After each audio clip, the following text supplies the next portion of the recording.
हा मधला प्लेअर आहे, इथून उडी घेतली त्यांनी, इथं मध्ये सेंटरला गेला तो।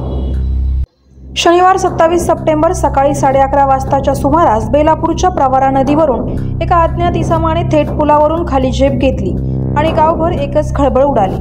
प्रत्यक्षदर्शींच्या सांगण्यावरून त्या इसमाने पांढरा टी-शर्ट परिधान केलेला होता। महिलांजवळ धुणं धुताना व 2 तरुण मासेमारी करत असताना त्यांच्या डोळ्यासमोरच हा थरार घडला। क्षणात बेलापूर हादरलं गेलं। घटनेची माहिती मिळताच पोलीस पाटील युवराज जोशी व महसूल सेवक सुनील बाराहाते घटनास्थळी धाव घेतली।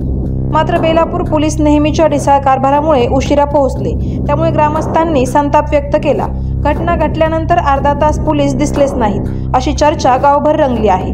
दरम्यान घटनास्थळी मोठ्या प्रमाणावर शोध मोहीम सुरू असून मृतदेह अद्याप हाती लागलेला नाही। मात्र या घटनेतून पुन्हा एकदा प्रश्न उभा राहतो, तरुण वर्ग का सतत मृत्यूला कवटाळतोय?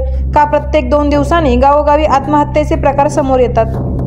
गावात चर्चेला उधाण आलंय आणि पुन्हा एकदा प्रश्न निर्माण असा झालाय की तरुण वर्ग का मृत्यूच्या वाटेकडे झपाट्याने जातोय?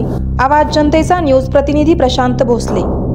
करायचं आहे लाईव्ह कार्यक्रम किंवा आहे कसले आंदोलन, जनसामान्यपर्यंत पोहोचेल आपला हक्काचा आवाज, आवाज जनतेचा।